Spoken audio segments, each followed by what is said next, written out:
Okay, so I'm going to be talking about major depressive disorder and bipolar disorder and borderline personality disorder, kind of like all fits under the same umbrella of mood disorders, just explaining what they are and like the symptoms and everything that encompasses that, basically. So we're gonna start with major depressive disorder. So this is actually very common. It is more common in women, but more men end in suicides with major depressive disorder. Um, it is something, like I said, very common, and like some of the warning signs you can look at for other people in your life are is if they're kind of retreating, not really talking to anyone as much, like not really going out.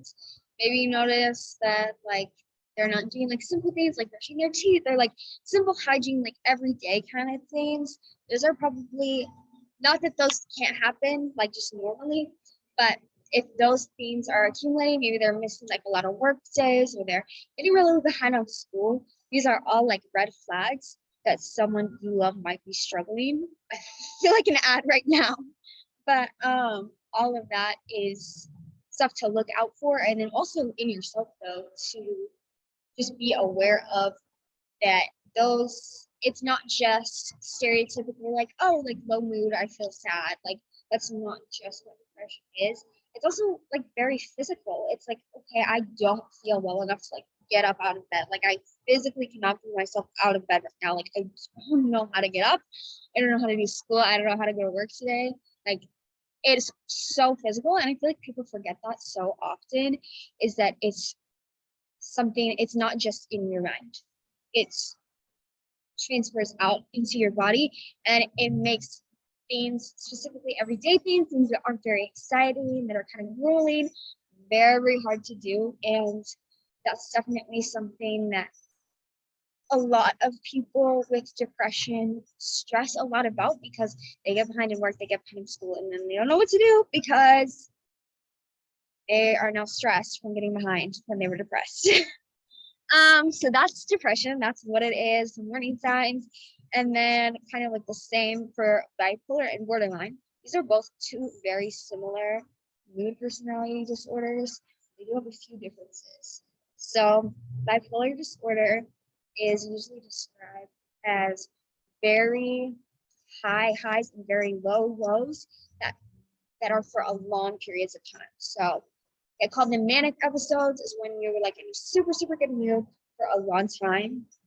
So usually like days, it can be weeks even, and then dropping all the way down to like super depressed, maybe even suicidal, like, or again, like days, weeks.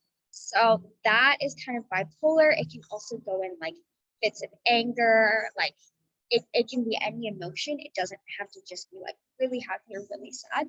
And then borderline is very similar in the sense that they have very high highs and very like very low lows as well. But these episodes last much shorter. So for borderlines, their mood can change in like a minute. They could 1 second be like feeling so happy and euphoric and almost manic in a sense, and then the next like completely down and depressed and suicidal. So the difference kind of between the two is that the main difference between the two is that bipolar is very long periods of time, borderline is short periods of time. Also, what they're believed to be caused by. Bipolar is a mood like imbalance, brain chemical imbalance. And then borderline is usually caused by trauma, usually childhood trauma. So that is kind of like an overview on major depressive disorder and bipolar and borderline.